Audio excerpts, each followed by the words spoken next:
As a business owner, there's things we do because we need to have a viable long-term business that we think about strategically managing to performance goals. And then we have a business where we also can, take care of our people and afford to do so because now we have the profit to do it.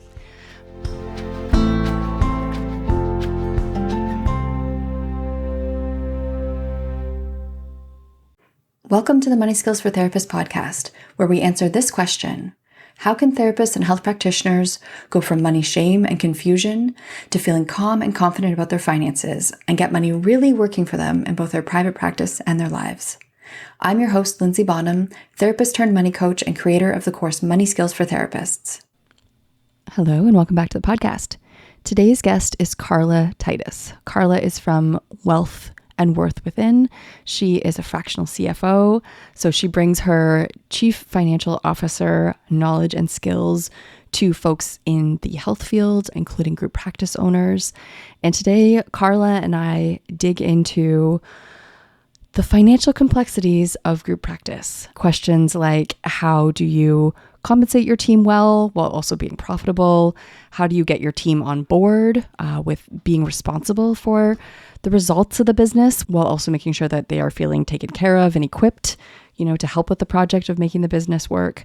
You can really feel Carla's financial background and expertise coming through in this conversation. And even if you're not a group practice owner, I would encourage you to check out this episode to get an understanding of the different things that we need to be thinking about in terms of having a financially sustainable and healthy business. And one of those things that Carla talks about in this episode quite a bit is margins. She uses the term margins, referring to profit margins, like what is the extra money that's there. And I know as therapists, that's something that sometimes we shy away from. We don't want to think about, especially when it comes to group practice. I see group practice owners.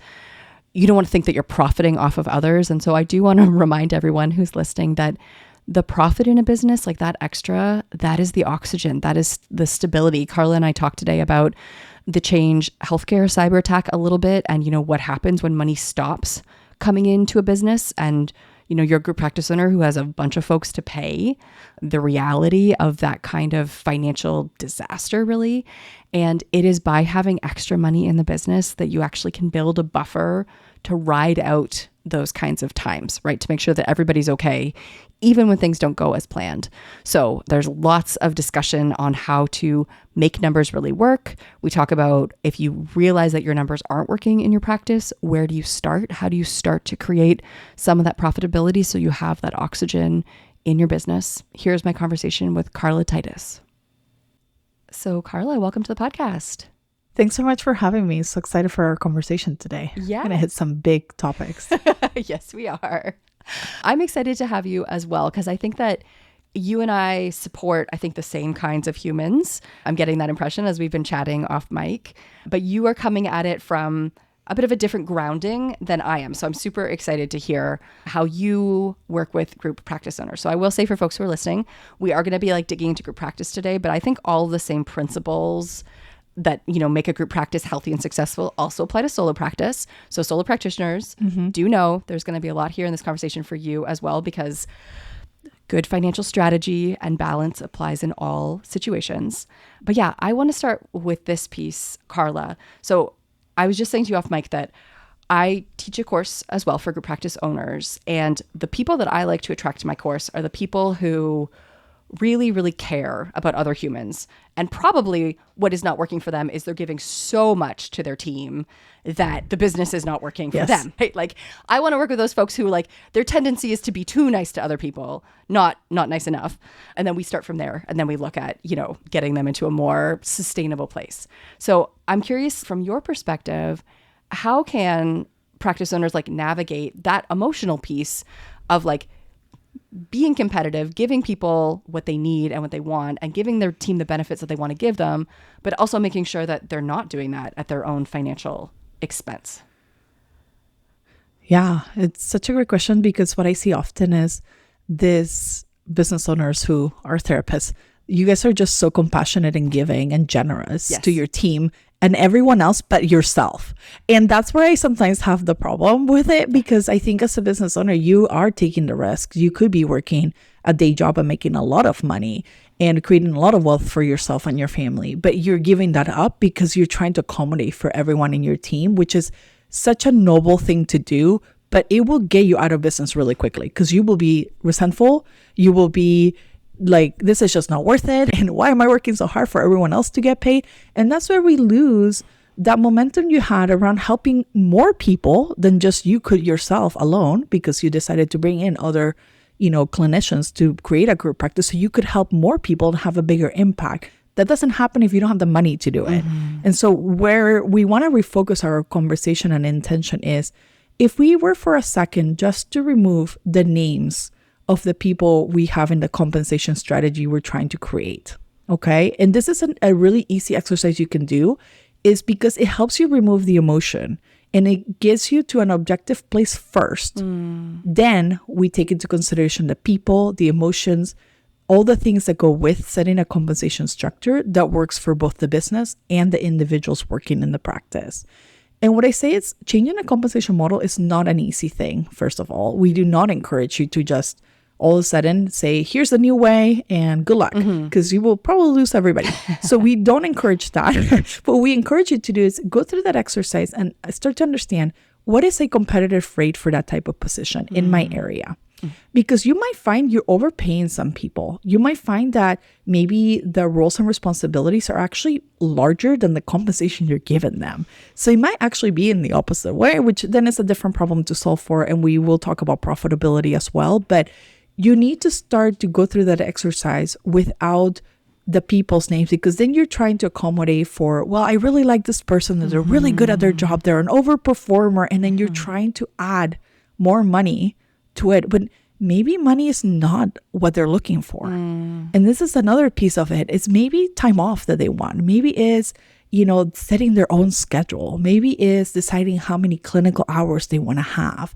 And then we set a compensation that aligns with those needs for the practice with an affordability target in mind, which is why we care about margins and start to talk about more in depth on that, what is the calculation after they generate revenue and you pay for them and their total compensation cost, what is left behind, and that is your margin. And really managing for that going forward is going to set you up on a path of sustainable success long term, where you do have enough profit not only to pay yourself, but also profit left behind to potentially bonus some of the people in your team, to maybe you do something meaningful for them in the way that they find, it's meaningful. And then also have profit left behind to grow the business and continue to support the business needs and have the cash flow necessary to be in business long term. So this kind of all comes together in this way, which is why it's so complicated and why it's so emotionally charged. Yes. Yeah. So taking the names out of it, because I see this with group practice owners, especially when you're earlier in practice and you have your original people. And often when we're in group practice too, like some of the first people we have is like, it's our friend that we worked with in community mental health and they came to work for us. And it's our friend that we did our master's with. And so sometimes there's also kind of dual relationships happening here, where it's not just your first employee, but you also have some sort of other relationship with them. So it's very hard to think about their position. Instead, you're thinking about like Jessica, or you're thinking about like LaShawn. Correct. You're not thinking about like, this is my full-time therapist position and this is my part-time therapist position. So I'm hearing like, take that kind of personal piece out of it and think about it as a position, because then you can start to compare it to what else is out there and see like, are you actually offering more or maybe less than their other choices that they would have, their other options that are out there. Yeah. And the other element to this is, can you afford to pay at that rate? Yeah. And that's the thing that we have to come to, consensus on as a practice owner. Like, can we afford these roles? And if not, what can we afford? And answering that question, it's hard because you might still want to keep all these people you started with, but you might not be able to afford it going forward if the revenue they're bringing in is not superseding their costs, right? And it's really hard to go there because you're like, well, but I really like them. I want to keep them. But then it's a conversation. It's hey, in order for us to compensate you and give you a raise, we need to see this kind of metrics come through for you. And then you agree that that is the right metrics for them, that it's working for them as well, and that they will do everything they can to meet those metrics. And then you work on progress together, and then you coach them, and then you get them to a point where everybody's happy. They're getting compensated what they want and need. And you are getting the performance you need out of them to be able to stay in business long-term and continue to hire and grow. So it doesn't have to be a win-lose battle. It could be a win-win. We just need to be okay having that conversation and holding that accountability and looking at the metrics together to figure out a way that we can make it work. Yes. Yeah. And this is, I think you're kind of speaking to my own business right now and some things on my own mind in terms of team, because it's like when you bring folks on board, especially when you're a very relationally focused person, which I am and which the folks who are listening are as well. Yeah, we really love the people who work for us, right? And like we want to take care of them, and we know their story and we know their partner. But yeah, that other piece of the equation I'm hearing is their position is sustainable if they're actually performing, if they're actually making the revenue come in that you need to have from their role, then it can be sustainable, right? But they're actually responsible too. You're not the only one who's responsible for the business being successful. So there's an accountability piece there, I'm hearing. And like, I'm curious, like when you're trying to build that accountability in your team, like to be like, hey, I totally want to give you a raise. I agree, but you're going to have to see 18 clients a week to do that. How do you start to like shift to have your folks in your team take responsibility and accountability if maybe that's something that they haven't been doing before? Maybe they haven't been tracking their numbers or thinking that they're responsible for their numbers. How do you work through that with team members to get them on board with the project, basically, of making the business work?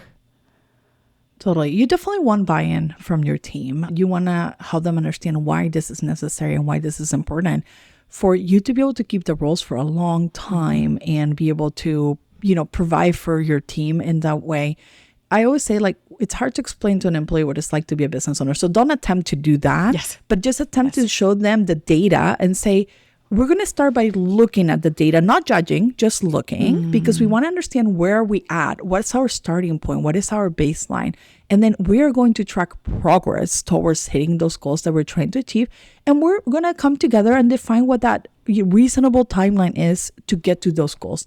You can't tell your people, well, you're not meeting performance and you're not hitting your goals if you're not giving them new patients as leads. So that also falls on you as a business owner to produce the necessary patients and clients to be able to meet the goals that you're asking the team to meet. So it goes both ways, because then they're going to come back to you and say, well, I don't have enough clients. So when you give me enough patients, then I'll be able to meet the goals.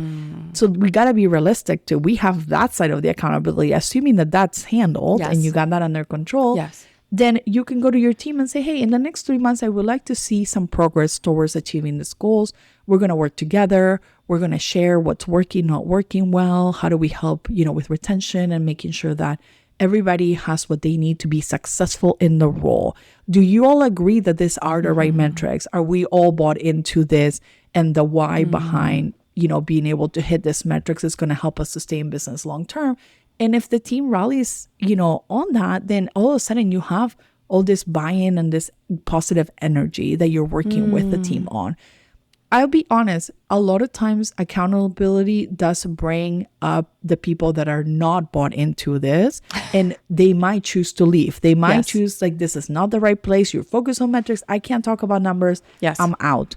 So I do want to prepare owners in that if you push too hard too soon, this might actually backfire. So being very careful in your approach by starting with, let's look at the data together. What are you guys noticing? Are these the right goals? Maybe people want to adjust their goals and they never had a chance to talk to you about it because they were afraid or they were not sure that they could. And now you're opening a door to have those conversations that maybe better suit their lifestyle or their needs.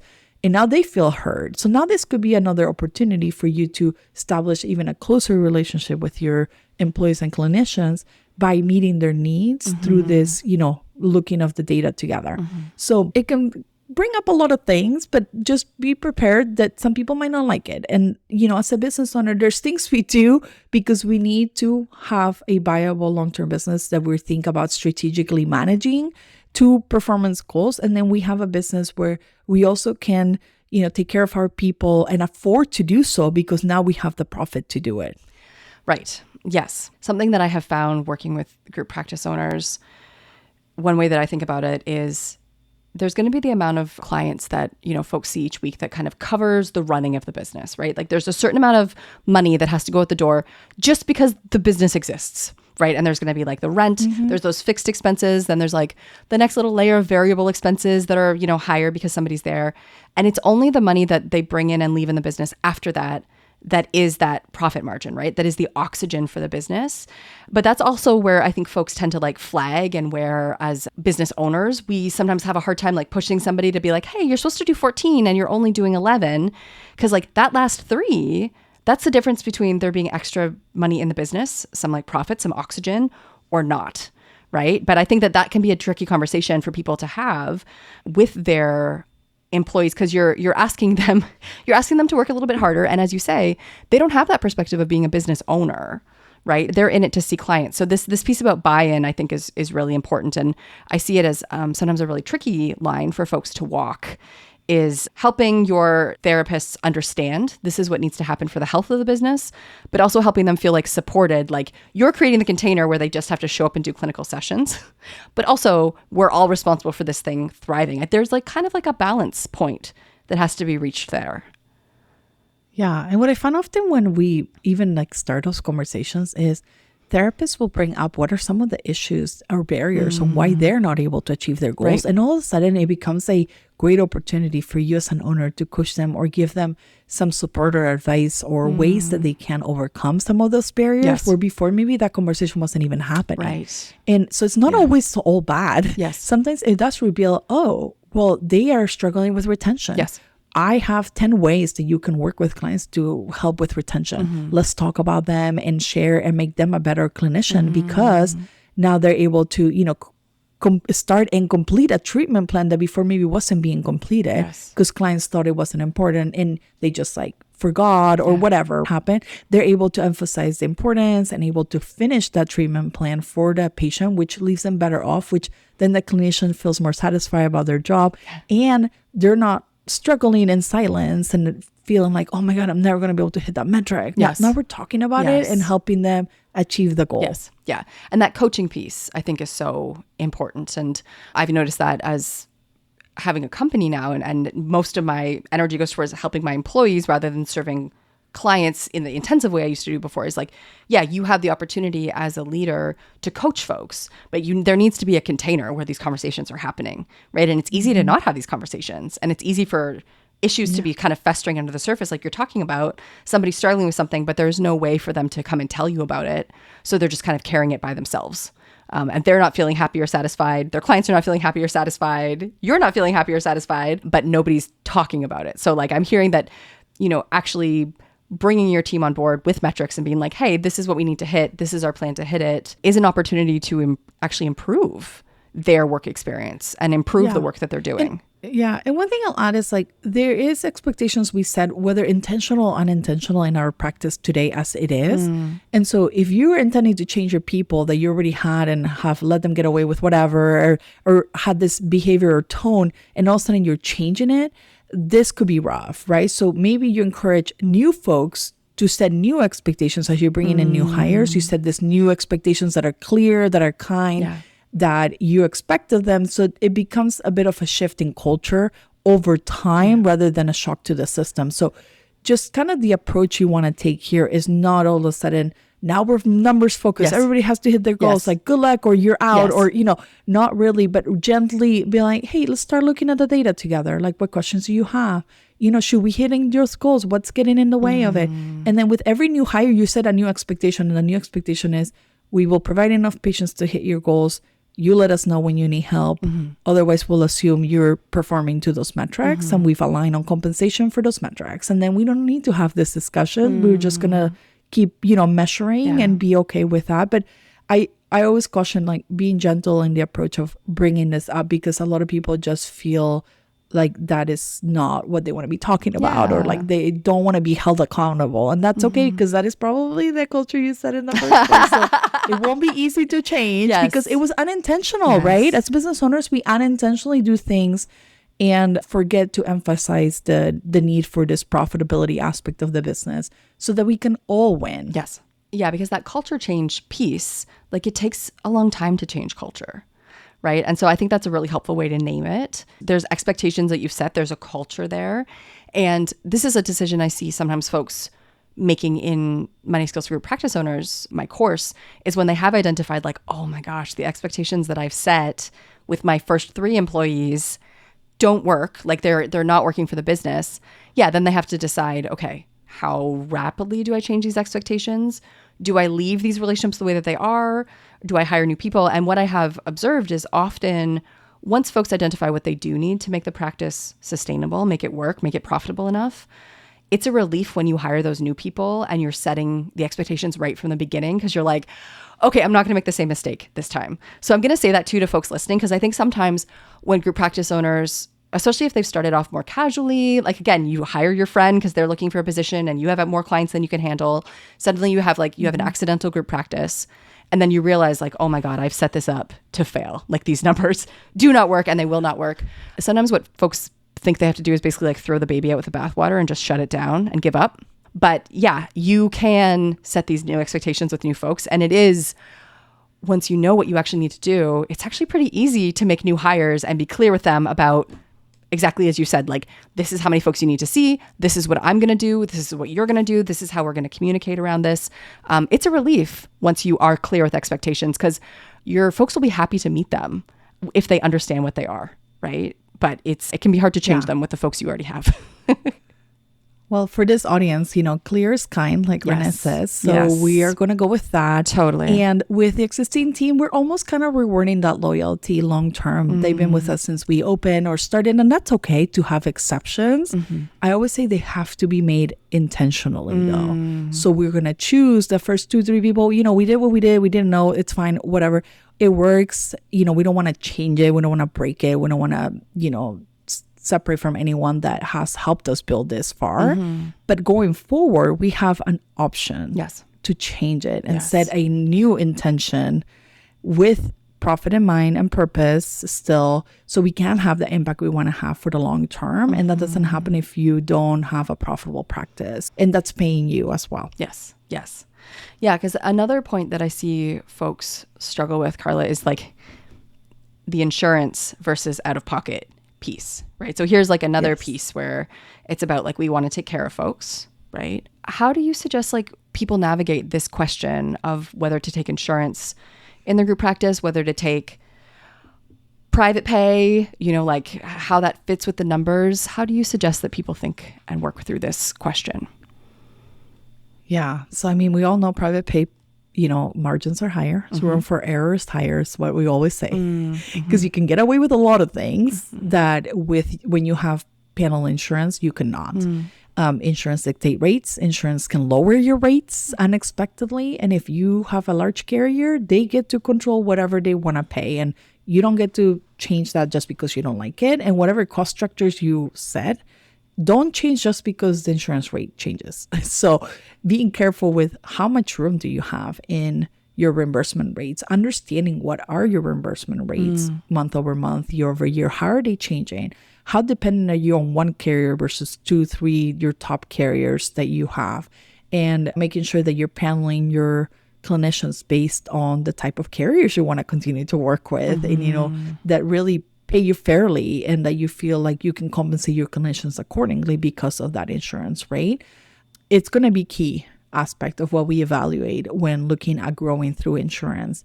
The process is long, the process is tedious, and once you get credentialed, then you're good, because you're going to get reimbursed a certain rate per session. And it's really all about the insurance billing follow-up and making sure you get that cash in the door, because what changes is you used to collect upon service.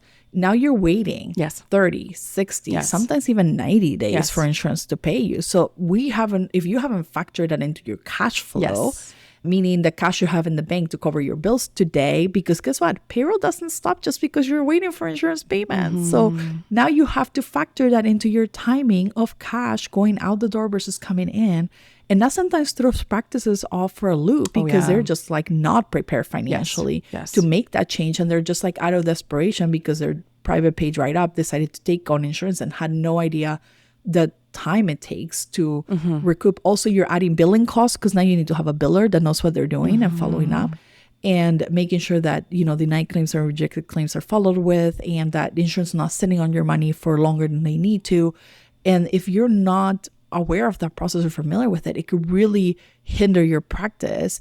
And now you're going to see yourself in need of a line of credit or something to hover you over till the time that those checks get deposited. Once it gets going, it's a little bit easier because now you have a recurring stream of income from insurance payments, sometimes some lump sums, which is kind of nice. Yeah.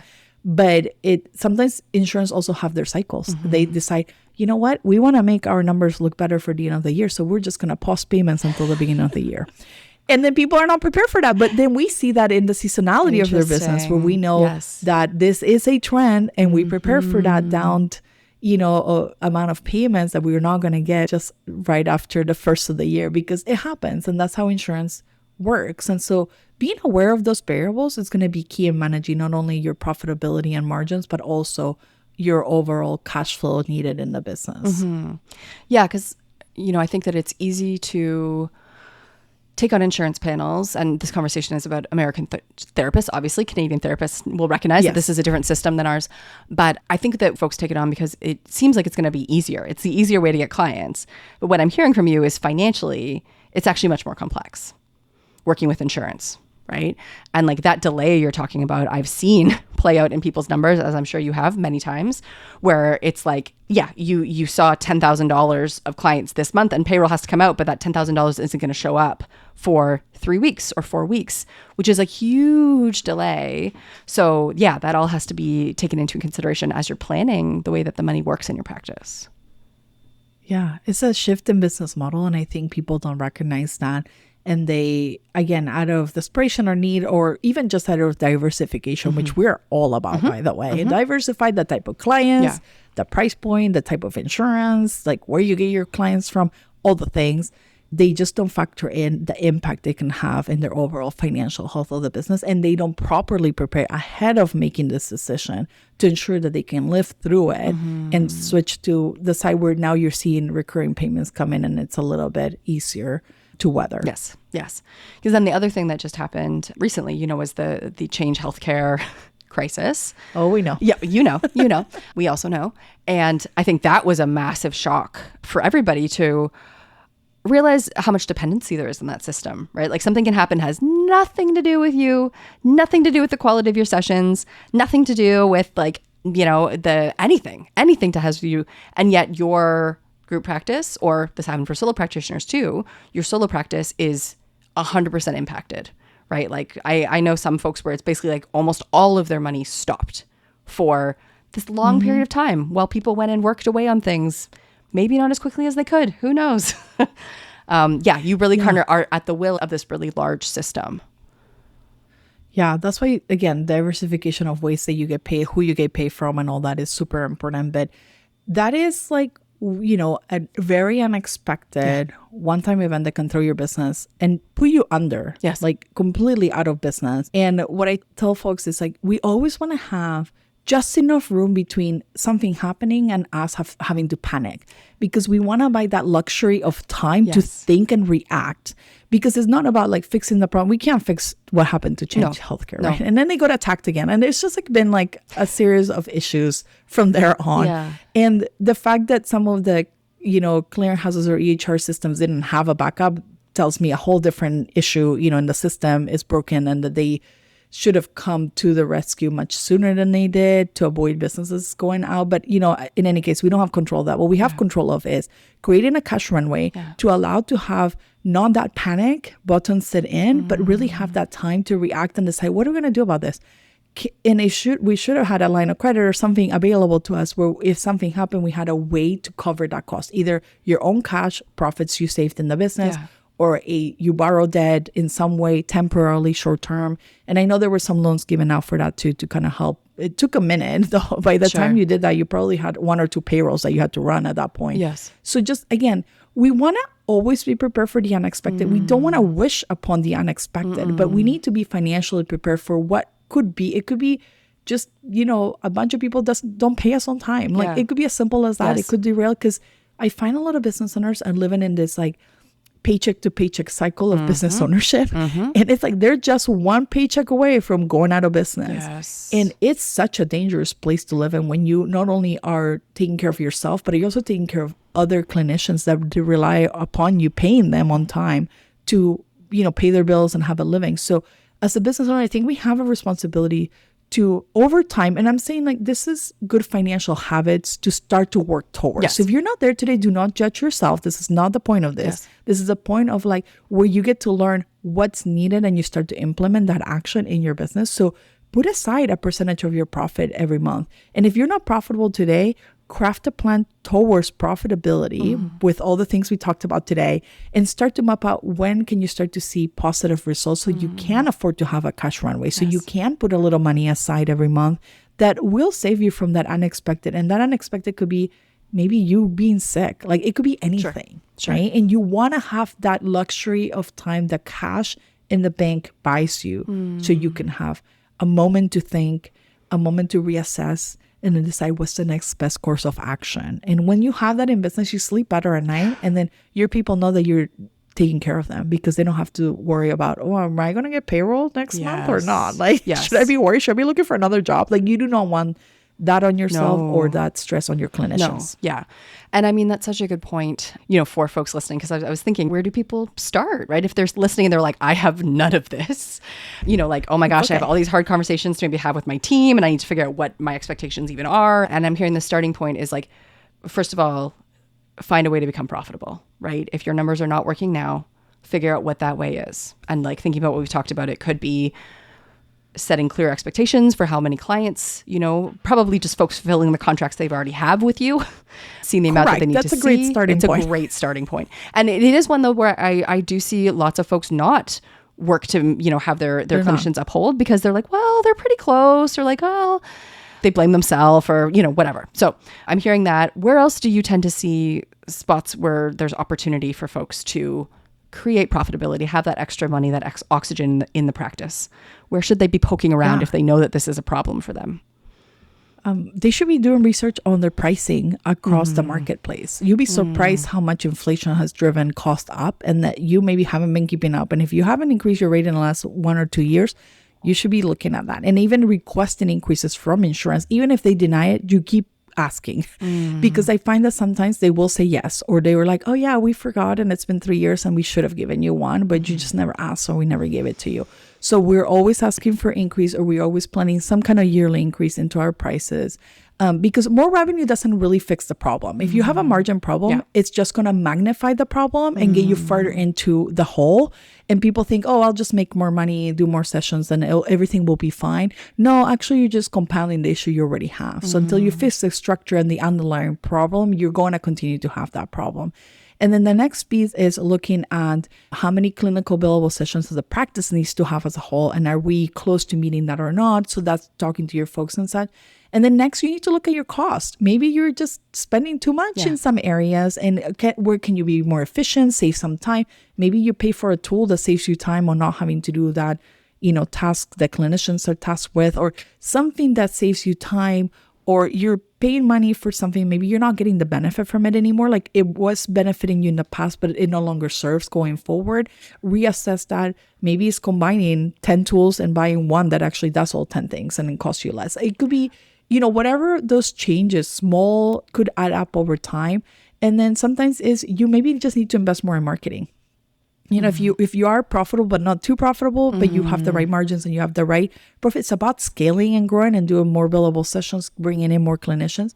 Again, that is if you're already having some sort of profit and success there. If not, we got to get you to profit first by lowering costs, increasing margins, or increasing price point and bringing in more revenue with not adding additional time costs to your team. And those are the levers we can pull in order to be able to shift the narrative on profitability. Yes. Yeah. And, as you're talking about that, it's making me think about my analogy for group practice when I talk to folks is group practice is like a machine, and it's actually a fairly complicated machine, right? And often group practice owners build that machine kind of haphazardly where they're like, oh, I'll just set the rate that I charge. I guess that's what you charge, and we'll work with this insurance because I already know them. And like we end up kind of accidentally making these decisions that have very large financial consequences. And as you say, as your business grows, the consequences also grow, right? So like if it's not working and you have more clinicians under a model that's not working, it's actually going to not work even more rather than fix it. So yeah, it's really bringing home to me this piece of like, this is a complicated machine, group practice, but there's also a lot of spots for opportunity to make improvements. Yeah. Another one that came to mind was this office space discussion, right? There's been a lot of push on hybrid and telehealth. People are used to it at this point with COVID. Maybe you love it or you hate it. Whatever it is, it's really based on demand. If your people want to be seen in person, then they might be driving you to having more office space, and you just have to do that to satisfy your clientele. But maybe some clients are more flexible and allow you to do telehealth and hybrid, then maybe you don't need so much office space. So just kind of considering those models and making the decisions that are right for you and your practice and your patients that you're serving is going to be key. But sometimes I think we're afraid to ask the question. And when we say explore all the options, you do not have to make a decision today. Yes. Just talk about them, analyze the options, see which one sounds best for both the business and, what feels right to you. And also from the profitability standpoint, we might make some recommendations that are a little bit different than what you thought the direction would be.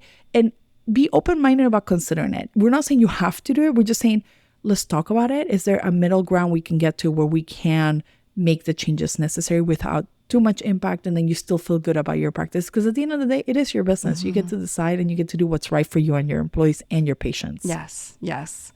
Great. So Carla, thank you so much for joining me today, bringing this CFO expertise into this conversation about group practice. For folks who are interested in hearing more from you, can you tell us a little bit more about what you do and where people can find you? Yeah, we come in to join your leadership staff team at the executive level to run and lead the finance function in the company. So if you today have maybe a bookkeeping staff or accountant, but they're not really answering your money questions, and you're like, what about all these scenarios and all this accountability and all these clinical metrics I need to hit, and how do I get profitable? And you're not sure who to turn to. That's where you really need the help of a fractional CFO. And we come in and, again, lead that function to make sure that is handled, monitor, and control, and also giving you those opportunities and options to assess as you're making the decisions that are right for your practice. So if you need that kind of help and you're ready to work with a fractional CFO, you can book a call on our website at wealthworthwithin.com. We would love to have a conversation about your needs and how we might be able to support you and meet them. If not, you can follow us on our newsletter on our website as well. We share a lot of information around what are we working on with clients, like how are we helping them drive profitable businesses. And we put a lot of educational content out on social media, on LinkedIn, Facebook, and Instagram at Wealth Worth Within. Wonderful. Thank you so much for joining me today, Carla. Thanks for having me. I know in this conversation with Carla today, there were a lot of technical pieces, lots of financial language that might be new to folks who are listening. And I want to encourage you, if you were listening and you know that there's things to look at, the biggest part of starting to understand your numbers is just to be with them, right? So just that starting point of starting to look at, okay, if you have a group practice, how much money is coming in from this certain clinician? How much money are they getting paid? How much money does it cost me to run the practice every month? And when you look at all these things together, how much money is actually being left behind, right? Is this position profitable for you? I know I have tools that help folks figure that out in Money Skills Group Practice Owners, because there is a complexity there, but also just sitting down and being with your numbers as a starting point, getting curious, starting to poke around with the numbers in your business, whether it's solo practice or group practice, can help you start to see what is not working, right? And that's where we have the opportunity to make change. But if we fall into that mentality that Carla mentioned of just seeing more clients or just hiring more clinicians, you can just end up doing more of what is not already working. So if you feel like the numbers are not working in your practice, before you use that knee-jerk reflex and just start trying to get more clients, just take a look at your numbers and just be curious to see, what do your numbers actually need to look like to make them work? And then you have an actual goal to work towards, rather than maybe actually just amplifying something that already is not working in the practice that more is not going to fix. So a really helpful distinction that Carla made here today. You can follow me on Instagram at Money Nuts and Bolts. And if you are enjoying the podcast, please do tell a friend about it, maybe a group practice owning friend. Maybe they want to check out Carla at wealthworthwithin.com. Wealth and Worth Within is her business. Or maybe they want to learn more about Money Skills Group Practice Owners, which will be opening up again in the fall. They can always come over to my website, moneynutsandbolts.com, and click over to our page for Money Skills Group Practice Owners. Or maybe you or a group practice owner who wants to get your numbers working, you can check out Money Skills Group Practice Owners. We'll put a link in the show notes for the waitlist for that course. Group practice, we need folks who love humans in that work. I've said this before on the podcast and I will say it again. So if you know someone, or if you are someone who loves to lead others and wants to create great work environments for therapists, folks like Carla and I are here to support you in being able to do that. Thank you so much for listening to the podcast today.